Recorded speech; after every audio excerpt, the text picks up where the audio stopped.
Hello दोस्तों, कैसे हो आप। आशा करती हूँ सब ठीक ही होंगे। तो तैयार हो आप आज की कहानी सुनने के लिए। तो आज की कहानी का शीर्षक है जिद्दी खोजी। एक छोटे से राजस्थानी गांव में मोहन नाम का एक लड़का रहता है जो बहुत साहसी और नई जगहों की खोज करना पसंद करता है। एक दिन उसे एक पुराना और रहस्यमय नक्शा मिलता है जो मेनली एक छुपे हुए खजाने की ओर ले जाता है, और उस नक्शे का रास्ता बताता है कि वो एक पास के कुएं के पास एक सुरंग है। वह अपने परिवार वालों को उसके बारे में बताता है।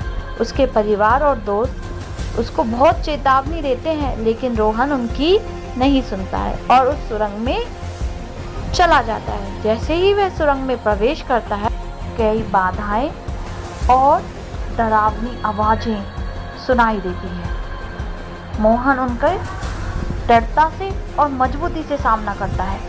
अचानक उसे एक हार दिखाई देता है जो बहुत पुराना होता है। जैसे ही वह उस हार को हाथ लगाता है, वो हार गायब हो जाता है।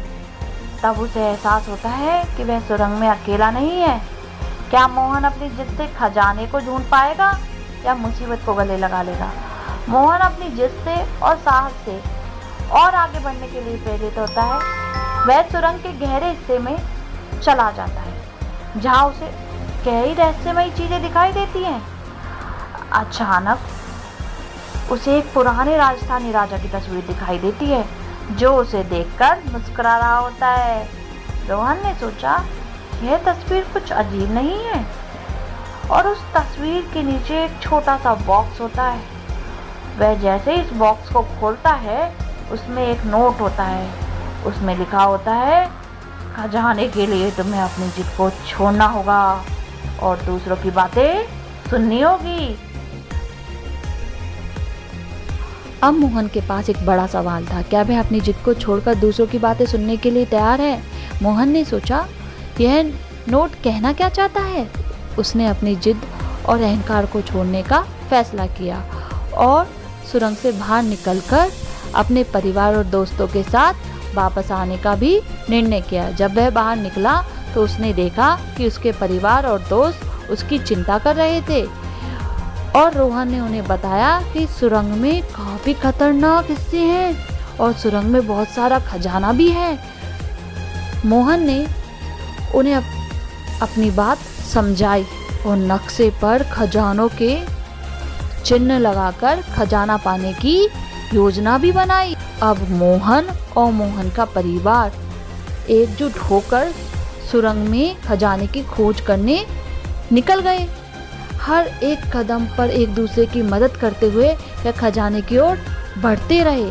आखिरकार उन्हें सुरंग के गहरे हिस्सों में खजाना मिल गया। रोहन की आंखों में अब खुशी थी, लेकिन साथ में एक एहसास भी था बच्चों कि यह खजाना उसने अकेले ने नहीं मिला था, बल्कि एकजुट होकर मिला था। मोहन ने सीखा, कभी कभी अपने जिद और अहंकार को छोड़ना और दूसरों की बातें सुनना भी अच्छा होता है, और बड़ी से बड़ी कठिनाई भी साथ मिलकर पार की जा सकती है।